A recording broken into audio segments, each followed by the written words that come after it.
Because you know I'm all about those books, start reading. I'm all about those books, start reading. I'm all about those books, start reading. I'm all about those books.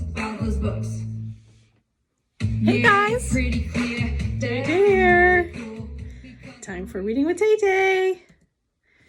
I am so excited to start chapter 8. Why? Because, first of all, you guys got it right on the money, so to speak. It was 62 cents, a quarter, 3 dimes, a nickel, and 2 pennies is 62 cents. Good job. All right, so I'm also excited because Brian is finally kind of getting his feet underneath him. He's kind of like figuring out this place where he is. So let's see what his next adventure is. All right, so now, at first, he thought it was a growl. In the still darkness of the shelter, in the middle of the night, his eyes came open and he was awake, and he thought there was a growl. But it was the wind. A medium wind in the pines had made some sound that brought him awake. He sat up and was hit with the smell. It terrified him.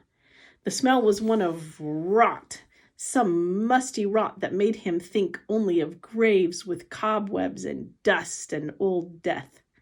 His nostrils widened and he opened his eyes wider, but he could see nothing. It was too dark. Too hard dark, with clouds covering even the small light from the stars, and he could not see. But the smell was alive and full and in the shelter. He thought of the bear, thought of Bigfoot, and every monster he had ever seen in every fright movie he had ever watched, and his heart hammered in his throat. Then he heard the slithering. A snake. Then he heard the slithering, a brushing sound.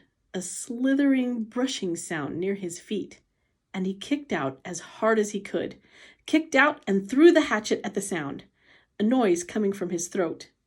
But the hatchet missed, sailed into the wall where it hit the rocks with a shower of sparks, and his leg was instantly torn with pain, as if 100 needles had been driven into it. Ah! Now he screamed, with the pain and with fear, and skittered up on his backside, up into the corner of the shelter, breathing through his mouth, straining to see, to hear. The slithering moved again. He thought toward him at first, and terror took him, stopping his breath. He felt he could see a low, dark form, a bulk in the darkness, a shadow that lived.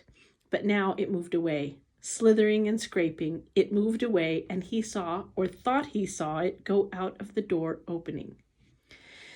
He lay on his side for a moment, then pulled a rasping breath in and held it, listening for the attacker to return. When it was apparent that the shadow wasn't coming back, he felt the calf of his leg, where the pain was centered and spreading to fill his whole leg. His fingers gingerly touched a group of needles that had been driven through his pants and into the fleshy part of his calf. They were stiff and very sharp on the ends that stuck out, and he knew then what the attacker had been. Not a snake. What? You know. Yeah, you gotta text me next time before the next chapter and tell me what you guessed it was, because I'm sure you're right. A porcupine had stumbled into his shelter, and when he had kicked it, the thing had slapped him with its tail of quills. He touched each quill carefully. The pain made it seem as if dozens of them had been slammed into his leg, but there were only 8, pinning the cloth against his skin. He leaned back against the wall for a minute. He couldn't leave them in, they had to come out, but just touching them made the pain more intense. So fast, he thought, so fast things change. When he'd gone to sleep, he had satisfaction, and in just a moment, it was all different. He grasped one of the quills, held his breath, and jerked. It sent pain signals to his brain in tight waves, but he grabbed another, pulled it, then another quill. When he had pulled 4 of them, he stopped for a moment. The pain had gone from being a pointed injury pain to spreading in a hot smear up his leg, and it made him catch his breath. Some of the quills were driven in deeper than others, and they tore when they came out. He breathed deeply twice, let half of the breath out, and went back to work. Jerk, pause, jerk, and 3 more times before he lay back in the darkness and done. The pain filled his leg now, and with it came new waves of self-pity. Sitting alone in the dark, his leg aching, some mosquitoes finding him again, he started crying. It was all too much, just too much, and he couldn't take it, not the way it was. I can't take it this way, alone with no fire and in the dark. The next time it might be something worse, maybe a bear, and it wouldn't be just quills in the leg, it would be worse. I can't do this, he thought again and again. I can't. Brian pulled himself up until he was sitting upright back in the corner of the cave. He put his head down on his arms across his knees, with stiffness taking his left leg, and cried until he was cried out. Oh, poor Brian. I thought he was getting his feet underneath him and everything was going to be fine.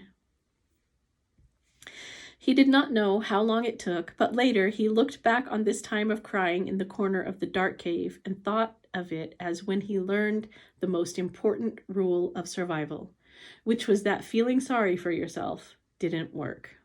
It wasn't just that it was wrong to do or that it was considered incorrect. It was more than that. It didn't work.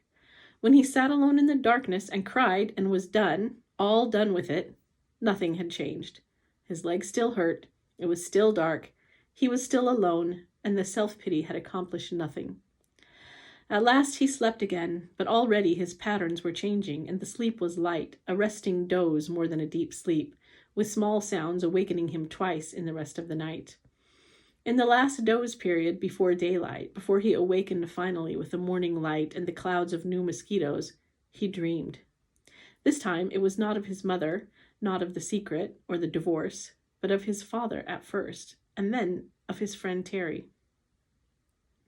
In the initial segment of the dream, his father was standing at the side of a living room, looking at him, and it was clear from his expression that he was trying to tell Brian something. His lips moved, but there was no sound, not a whisper. He waved his hands at Brian, made gestures in front of his face as if he were scratching something. Then he worked to make a word with his mouth, but at first Brian couldn't see it. Then the lips made a shape, but no sound came out. Ma. Brian couldn't hear it, couldn't understand it, and he wanted to so badly. It was so important to understand his father, to know what he was saying. He was trying to help, trying so hard, and when Brian couldn't understand, he looked cross, the way he did when Brian asked questions more than once, and then he faded. Brian's father faded into a fog place Brian couldn't see, and the dream was almost over, or seemed to be, when Terry came. He wasn't gesturing to Brian, but was sitting in the park at a bench looking at a barbecue pit, and for a time, nothing happened. Then he got up and poured some charcoal from a bag into the cooker, then some starter fluid, and he took a flick type of lighter and lit the fluid. When it was burning and the charcoal was at last getting hot, he turned, noticing Brian for the first time in the dream. He turned and smiled and pointed to the fire as if to say, "See, a fire." But it meant nothing to Brian, except that he wished he had a fire. He saw a grocery sack on the table next to Terry. Terry thought it must contain hot dogs and chips and mustard, and he could think only of the food. But Terry shook his head and pointed again to the fire, and twice more he pointed to the fire, made Brian see the flames. And Brian felt his frustration and anger rise, and he thought, all right, I see the fire, but so what? I don't have a fire. I know about fire. I know I need a fire. I know that. His eyes opened, and there was a light in the cave, a gray, dim light of morning. He wiped his mouth and tried to move his leg, which had stiffened like wood. There was thirst and hunger, and he ate some raspberries from the jacket. They had spoiled a bit, seemed softer and mushier, but still had a rich sweetness. He crushed the berries against the roof of his mouth with his tongue and drank the sweet juice as it ran down his throat. A flash of metal caught his eye, and he saw his hatchet in the sand where he'd thrown it at the porcupine in the dark. He scooched up, wincing a bit when he bent his stiff leg, and crawled to where the hatchet lay. He picked it up and examined it, and saw a chip in the top of the head. The nick wasn't too large, but the hatchet was important to him, was his only tool, and he shouldn't have thrown it. He should have kept it in his hand and made a tool of some kind to help push an animal away. I should make a staff, he thought, or a lance, or save a staff, he thought, or a lance, and save the hatchet. Something came then, a thought as he held the hatchet. Something about the dream and his father and Terry, but he couldn't pin it down. He scrambled out and stood in the morning sun and stretched his back muscles and his sore leg. The hatchet was still in his hand, and as he stretched and raised it over his head, it caught the first rays of the morning sun.